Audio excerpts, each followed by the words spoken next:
शांताकारं भुजंगशयनं पद्मनाभं सुरेशं विशुधार्म गगन सदृशं मेघवर्णं शुभांगं लक्ष्मीकांतं कमलनयनं योगिविद्यान गम्यं वंदे विष्णु भवभयहरं सर्वलौकिकनाथं। मंगलम भगवान विष्णु मंगलम गरुड़ध्वजा मंगलम पुंडरीकाक्षय मंगलाय तनोहरि। ओम नमो भगवते वासुदेवाय। श्री सत्यनारायण भगवान की कथा सुनने मात्र से सभी कष्टों का नाश हो जाता है और घर में सुख समृद्धि बनी रहती है। संसार में एकमात्र भगवान नारायण ही सत्य है, बाकी सब माया है। सत्य में ही सारा जगत समाया हुआ है। सत्य को नारायण के रूप में पूजना ही श्री सत्यनारायण भगवान को पूजना ही पूजा है। तो प्रेम से बोलिए श्री सत्यनारायण भगवान की जय। श्री सत्यनारायण व्रत कथा का पहला अध्याय। प्राचीन समय की बात है। एक समय नैमिषारण्य तीर्थ में शौनकादि 88,000 ऋषियों ने श्री सूत जी से पूछा, हे प्रभु, इस कलयुग में वेद विद्या रहित मनुष्य को प्रभु भक्ति किस प्रकार मिलेगी तथा उनका उद्धार कैसे होगा। इसलिए हे मुनि, कोई ऐसा तप कहिए जिससे थोड़े समय में पुण्य प्राप्त होवे तथा मन वांछित फल मिले। वह कथा सुनने की हमारी इच्छा है। सर्वशास्त्र ज्ञाता श्री सूत जी बोले, हे वैष्णव में पूज्य, आप सबने प्राणियों के हित की बात पूछी है। अब मैं उस श्रेष्ठ व्रत को आप लोगों से कहूँगा जिस व्रत को नारद जी ने लक्ष्मी नारायण से पूछा था और लक्ष्मीपति ने मुनि श्रेष्ठ नारद से कहा था। सो ध्यान से सुनो। एक समय योगीराज नारद जी दूसरों के हित की इच्छा से अनेक लोकों में घूमते हुए मृत्युलोक में आ पहुँचे।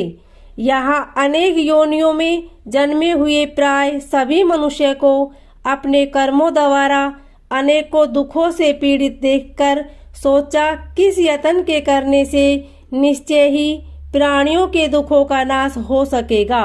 ऐसा मन में सोचकर विष्णु लोक को गए। वहाँ श्वेत वर्ण और 4 भुजाओं वाले देवों के इस नारायण को देखकर, जिसके हाथ में शंख चक्र गदा और पंथ थे तथा वरमाला पहने हुए थे, स्तुति कहने लगे, हे भगवान, आप अत्यंत शक्ति से संपन्न हैं। मन तथा वाणी भी आपको नहीं पा सकती। आपका आदि मध्य अंत नहीं है। निर्गुण स्वरूप सृष्टि के आदि भूत व भक्तों के दुखों को नष्ट करने वाले हो। आपको नमस्कार है।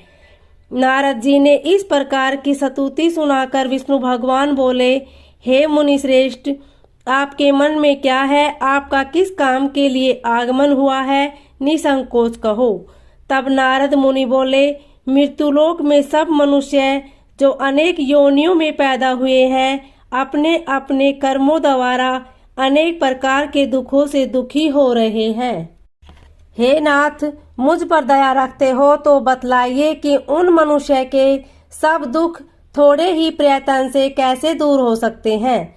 श्री भगवान जी बोले, हे नारद, मनुष्य की भलाई के लिए तुमने बहुत अच्छी बात पूछी है।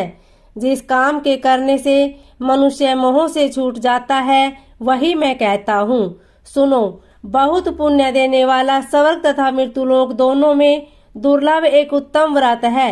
आज मैं प्रेम वंश होकर तुमसे कहता हूँ।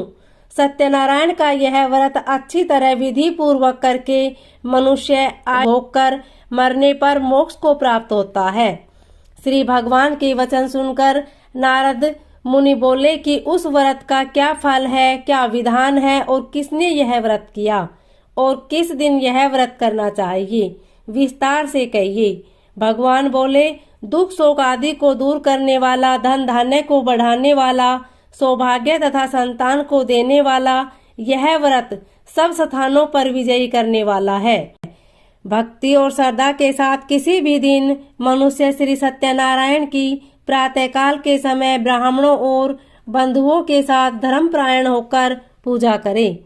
भक्तिभाव से नैवेद्य केले का फल, घी, दूध और गेहूं का चूर्ण समाया लेवे। गेहूं के अभाव में साटी का चूर्ण, शक्कर तथा गुड़ ले और सब भक्षण योग्य पदार्थ जमा करा के भगवान को अर्पण कर देवे तथा बंधुओं सहित ब्राह्मणों को भोजन करावे। तत्पश्चात स्वयं भोजन करे।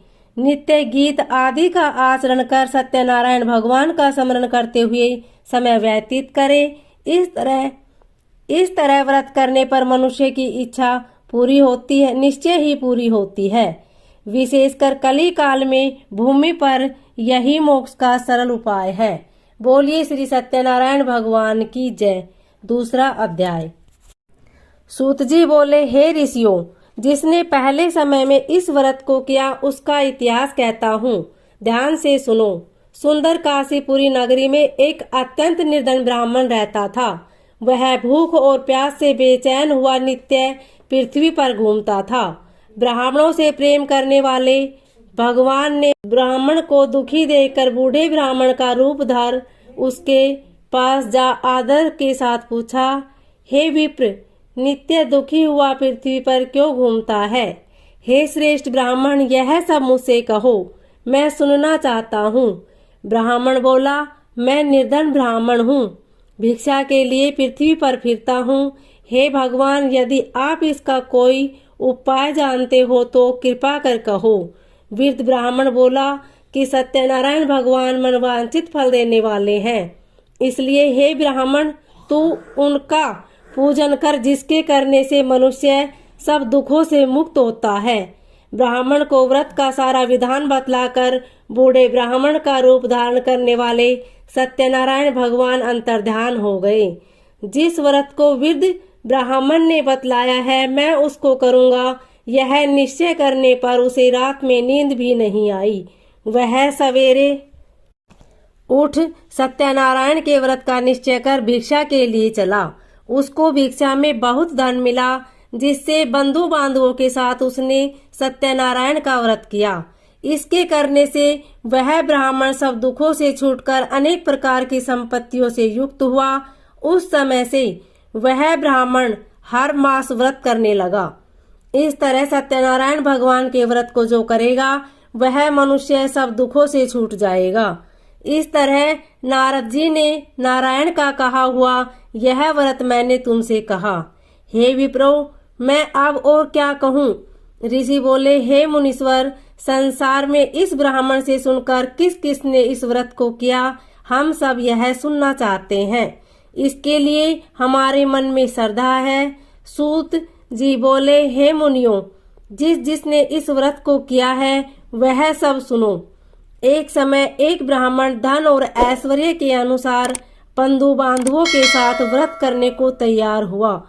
उसी समय एक लकड़ी बेचने वाला बूढ़ा आदमी आया और बाहर लकड़ियों को रखकर ब्राह्मण के मकान में गया। प्यास से दुखी लकड़हारा उनको व्रत करते देखकर ब्राह्मण को नमस्कार कर कहने लगा कि आप यह क्या कर रहे हैं? इसके करने से क्या फल मिलता है? कृपा करके मुझसे कहो। ब्राह्मण ने कहा, सब मनोकामनाओं को पूरा करने वाला यह सत्यनारायण भगवान का व्रत है। इसकी ही कृपा से मेरे यहाँ धन धान्य आदि की वृद्धि हुई है। ब्राह्मण से इस व्रत के बारे में जानकर लकड़हारा बहुत प्रसन्न हुआ। चरणामृत ले और प्रसाद खाने के बाद अपने घर को गया। लकड़हारे ने अपने मन में इस प्रकार संकल्प किया कि आज नगर में लकड़ी बेचने से जो धन मिलेगा उसी से सत्यनारायण देव का उत्तम व्रत करूंगा। यह मन में विचार कर बूढ़ा आदमी लकड़ियां अपने सिर पर रखकर जिस नगर में धनवान लोग रहते थे वह ऐसे सुंदर नगर में गया। उस रोज वहां उसे उन लकड़ियों का दाम पहले दिनों से चौगुना मिला। तब वह बूढ़ा लकड़हारा दाम ले और अति प्रसन्न होकर पक्के केले की पूली, शक्कर, घी, दूध, दही और गेहूं का आटा इत्यादि सत्यनारायण भगवान के व्रत की कुल सामग्रियों को लेकर अपने घर गया। फिर उसने अपने भाइयों को बुलाकर विधि के साथ भगवान जी का पूजन और व्रत किया। उस व्रत के प्रभाव से वह बूढ़ा लकड़हारा धन पुत्र आदि से युक्त हुआ और संसार के समस्त सुख भोग कर वैकुंठ को चला गया। बोलिए श्री सत्यनारायण भगवान की जय। तीसरा अध्याय। सूत जी बोले, हे श्रेष्ठ मुनियों, अब आगे की कथा कहता हूँ, सुनो। पहले समय में उल्कामुख नाम का एक बुद्धिमान राजा था। वह सत्यवक्ता और जितेंद्रिय था। प्रतिदिन देव स्थानों पर जाता तथा गरीबों को धन देकर उनके कष्ट दूर करता था। उसकी पत्नी कमल के समान मुख वाली और सती साध्वी थी। भद्रशिला नदी के तट पर उन दोनों ने श्री सत्यनारायण का व्रत किया। उस समय से वहां एक साधु वैश्य आया। उसके पास व्यापार के लिए बहुत सा धन था। वह नाव को किनारे पर ठहराकर राजा के पास आ गया और राजा को व्रत करते हुए देखकर विनय के साथ पूछने लगा, हे राजन, भक्ति युक्त चित्त से आप यह क्या कर रहे हैं? मेरी सुनने की इच्छा है, सो आप मुझे बताइए। तब राजा बोला, हे साधु, अपने बांधुओं के साथ पुत्र आदि की प्राप्ति के लिए यह महाशक्तिवान सत्यनारायण भगवान का व्रत व पूजन किया जा रहा है। राजा के वचन सुनकर साधु आदर से बोला, हे राजन, मुझसे इसका सब विधान कहो। मैं भी आपकी कथा अनुसार इस व्रत को करूँगा। मेरे भी कोई संतान नहीं है और इससे निश्चय ही होगी। राजा से सब विधान सुन व्यापार से निवृत्त हो वह आनंद के साथ घर गया। साधु ने अपनी स्त्री से संतान देने वाले उस व्रत का समाचार सुनाया और कहा कि जब मेरी संतान होगी तब मैं इस व्रत को करूँगा। साधु ने ऐसे वचन अपनी स्त्री लीलावती से कहे। एक दिन उसकी स्त्री लीलावती पति के साथ आनंदित हो सांसारिक धर्म से प्रवृत्त होकर सत्यनारायण भगवान की कृपा से गर्भवती हो गई तथा 10वें महीने में उसके एक सुंदर कन्या का जन्म हुआ। दिनों दिन वह इस तरह बढ़ने लगी जैसे शुक्ल पक्ष का चंद्रमा बढ़ता है। कन्या का नाम कलावती रखा गया। तब लीलावती ने मीठे शब्दों में अपने पति से कहा कि जो आपने संकल्प किया था कि भगवान का व्रत कर। साधु बोला, हे प्रिय, इसके विवाह पर करूँगा। इस प्रकार अपनी पत्नी को आश्वासन दे वह नगर को गया। कलावती पितृगृह में वृद्धि को प्राप्त हो गई। साधु ने जब नगर में सखियों के साथ अपनी पुत्री को देखा तो तुरंत दूत बुलाकर कहा कि पुत्री के वास्ते को सुयोग्य वर देख कर लाओ। साधु की आज्ञा पाकर दूत कंचन नगर पहुंचा और वहां पर बड़ी खोज कर देखभाल कर लड़के के लिए सुयोग्य वणिक पुत्र को ले आया। उस सुयोग्य लड़के को देखकर साधु ने अपने बंधु बांधवों सहित प्रसन्नचित्त अपनी पुत्री का विवाह उसके साथ कर दिया। किंतु दुर्भाग्य से विवाह के समय भी उस व्रत को करना भूल गया। तब श्री भगवान क्रोधित हो गए और श्राप दिया कि तुम्हें दारुण दुख प्राप्त होगा। अपने कार्य में कुशल साधु बनिया जामाता सहित समुद्र के समीप स्थित रतनपुर नगर में गया और वहां दोनों ससुर जमाई चंद्रकेतु राजा के उस नगर में व्यापार करने लगे। एक रोज भगवान सत्यनारायण की माया से प्रेरित कोई चोर राजा का धन चुराकर भागा जा रहा था। किंतु राजा के दूतों को आता देखकर चोरों ने घबराकर भागते हुए राजा के धन को वहीं चुपचाप रख दिया जहां वो ससुर जमाई ठहरे हुए थे। जब दूतों ने उस साधु वैश्य के पास राजा के धन को रखा देखा तो दोनों को बांधकर ले गए और प्रसन्नता से दौड़ते हुए राजा के समीप जाकर बोले, यह दो चोर हम पकड़कर लाए हैं, कृपया आज्ञा दे। तब राजा की आज्ञा से उन्हें कठोर कारावास में डाल दिया गया और उनका सब धन छीन लिया। सत्यनारायण भगवान के श्राप द्वारा उनकी पत्नी भी घर पर बहुत दुखी हुई और घर पर जो धन रखा था चोर चुरा कर ले गए। शारीरिक व मानसिक पीड़ा तथा भूख प्यास से अति दुखित हो अन्न की चिंता में कलावती एक ब्राह्मण के घर गई। वहां उसने सत्यनारायण भगवान का व्रत होते देखा। फिर कथा सुनी और प्रसाद ग्रहण कर रात को घर आई। माता ने कलावती से कहा, हे पुत्री, अब तक कहाँ रही, वह तेरे मन में क्या है? कलावती बोली, हे माता, एक ब्राह्मण के घर श्री सत्यनारायण भगवान का व्रत देखा है। कन्या के वचन सुनकर लीलावती भगवान के पूजन की तैयारी करने लगी। लीलावती ने परिवार और बंधुओं सहित श्री सत्यनारायण भगवान का पूजन किया और वर मांगा कि मेरे पति और दामाद शीघ्र घर आ जाएं। साथ ही प्रार्थना की कि हम सबका अपराध क्षमा करो। सत्यनारायण भगवान इस व्रत से संतुष्ट हो गए और राजा चंद्रकेतु को सौपन में दर्शन देकर कहा, हे राजन, दोनों वैश्यों को प्रातः ही छोड़ दो और उनका सब धन जो तुमने ग्रहण किया है दे दो, नहीं तो मैं तेरा धन, राज्य, पुत्र आदि सब नष्ट कर दूंगा। राजा से ऐसे वचन कहकर भगवान अंतर्ध्यान हो गए। प्रातःकाल राजा चंद्रकेतु ने सभा में अपना सौपन सुनाया। फिर दोनों वणिक पुत्रों को कैद से मुक्त कर सभा में बुलाया। दोनों ने आते ही राजा को नमस्कार किया। राजा मीठे वचनों से बोला, हे महानुभाव भावी वंश, ऐसा कठिन दुख प्राप्त हुआ है, अब तुम्हें कोई भय नहीं। ऐसा कहकर राजा ने उनको नए नए वस्त्र आभूषण पहनाए तथा उनका जितना धन लिया था उससे दुगना धन देकर आदर सहित विदा किया और दोनों वैश्य अपने घर को चल दिए। बोलिए श्री सत्यनारायण भगवान की जय। सूत जी बोले, वैश्य ने मंगलाचार करके यात्रा आरंभ की और अपने नगर को चला। उनके थोड़ी दूर चलने पर दंडी वेशधारी सत्यनारायण ने उनसे पूछा, हे साधु, तेरी नाव में क्या है? अभिमानी वणिक हंसता हुआ बोला, हे दंडी, आप क्यों पूछते हो? क्या धन लेने की इच्छा है? मेरी नाव में तो बेल और पत्ते भरे हैं। वैश्य का कठोर वचन सुनकर भगवान ने कहा, तुम्हारा वचन सत्य हो। दंडी ऐसा कहकर वहां से दूर चले गए और कुछ दूर जाकर समुद्र के किनारे बैठ गए। दंडी के जाने पर वैश्य ने नित्य क्रिया करने के बाद नाव को ऊंची उठी देखकर अचंभा किया और नाव में बेल पत्ते आदि देखकर मूर्छित हो जमीन पर गिर पड़ा। फिर मूर्छा खुलने पर अत्यंत शोक प्रकट करने लगा।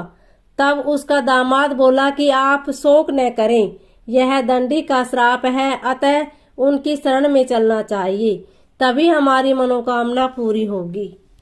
दामाद के वचन सुनकर साधु वणिक दंडी के पास पहुंचा और अत्यंत भक्ति भाव से नमस्कार करके बोला, हे भगवान, आपकी माया से मोहित ब्राह्मण आदि भी आपके रूप को नहीं जानते, तब मैं अज्ञानी कैसे जान सकता हूँ? आप प्रसन्न होइए, मैं सामर्थ्य के अनुसार आपकी पूजा करूँगा। मेरी रक्षा करो और पहले के समान नौका में धन भर दो। उसके भक्ति युक्त वचन सुनकर भगवान प्रसन्न हो गए। उसकी इच्छा अनुसार वर देकर अंतर्ध्यान हो गए। तब उन्होंने नाव पर आकर देखा कि नाव धन से परिपूर्ण है। फिर वह सत्यनारायण भगवान का पूजन कर साथियों सहित अपने नगर को, जब अपने नगर के निकट पहुंचा तब दूत को घर भेजा। दूत ने साधु के घर जाकर उसकी स्त्री को नमस्कार कर कहा कि साधु अपने दामाद सहित इस नगर के समीप आ गए हैं। ऐसा वचन सुन साधु की स्त्री ने बड़े हर्ष के साथ सत्यदेव का पूजन कर पुत्री से कहा, मैं अपने पति के दर्शन को जाती हूँ, तू कार्य पूर्ण कर शीघ्र आना। माता के ऐसे वचन सुनकर कलावती प्रसाद छोड़कर पति के पास गई। प्रसाद की अवज्ञा के कारण सत्यदेव ने रुष्ट हो उसके पति को नाव सहित पानी में डुबो दिया। कलावती अपने पति को न देखकर रोती हुई जमीन पर गिर गई। इस तरह नौका को डूबा हुआ तथा कन्या को रोता देख साधु दुखित हो बोला, हे प्रभु, मुझसे या मेरे परिवार से जो भूल हुई है उसे क्षमा करो। उसके दीन वचन सुनकर सत्यदेव प्रसन्न हो गए और आकाशवाणी हुई कि साधु, तेरी कन्या मेरे प्रसाद को छोड़कर आई है, इसलिए इसका पति अदृश्य हुआ है। यदि वह घर जाकर प्रसाद खाकर लौटे तो इसे पति अवश्य मिलेगा। ऐसी आकाशवाणी सुनकर कलावती ने घर पहुंचकर प्रसाद खाया, फिर आकर पति के दर्शन किए। तत्पश्चात साधु ने बंधु बांधव सहित सत्यदेव का विधि पूर्वक पूजन किया। उस दिन से वह प्रत्येक पूर्णिमा को सत्यनारायण भगवान का पूजन एवं कथा करने लगा। फिर इस लोक का सुख भोग कर अंत में स्वर्ग लोक को गया। बोलिए श्री सत्यनारायण भगवान की जय। 5वां अध्याय। सूत जी बोले, हे ऋषियों, मैं और भी कथा कहता हूँ, सुनो। प्रजापालन में लिंग तुगध्वज नाम का एक राजा था। उसने भी भगवान का प्रसाद त्याग कर बहुत दुख पाया। एक समय वन में जाकर वन्य पशुओं को मारकर बड़ के नीचे आया। वहां उसने ग्वालों को भक्ति भाव से बांधुओं सहित सत्यनारायण जी का पूजन करते देखा। राजा देखकर भी अभिमानवश वहां नहीं गया और ने नमस्कार ही किया। जब ग्वालों ने भगवान का प्रसाद उसके सामने रखा तो वह प्रसाद को त्याग कर अपनी सुंदर नगरी को चला। वहां उसने अपना सब कुछ नष्ट पाया तो वह जान गया कि यह सब भगवान ने किया है। तब वह विश्वास कर ग्वालों के समीप गया और विधि पूर्वक पूजन कर प्रसाद खाया तो सत्यदेव की कृपा से पहले जैसा था वैसा ही हो गया। फिर दीर्घ काल तक सुख भोग कर मरने पर स्वर्गलोक को गया। जो मनुष्य इस परम दुर्लभ व्रत को करेगा, भगवान की कृपा से उसे धन धान्य की प्राप्ति होगी तथा सब मनोरथ पूर्ण होकर अंत में वैकुंठ धाम को जाता है। जिन्होंने पहले इस व्रत को किया, अब उनके दूसरे जन्म की कथा कहता हूँ। वृद्ध सतानंद ब्राह्मण ने सुदामा का जन्म लेकर मोक्ष को पाया। उल्कामुख नाम का राजा दशरथ होकर वैकुंठ को प्राप्त हुआ। साधु नाम के वैश्य ने मोर ध्वज बनकर अपने पुत्र को आरे से चीरकर मोक्ष को प्राप्त किया। महाराज तुगध्वज ने स्वयंभू होकर भगवान से भक्ति कर मोक्ष प्राप्त किया। इति श्री सत्यनारायण व्रत कथाएं संपूर्ण। बोली श्री सत्यनारायण भगवान की जय।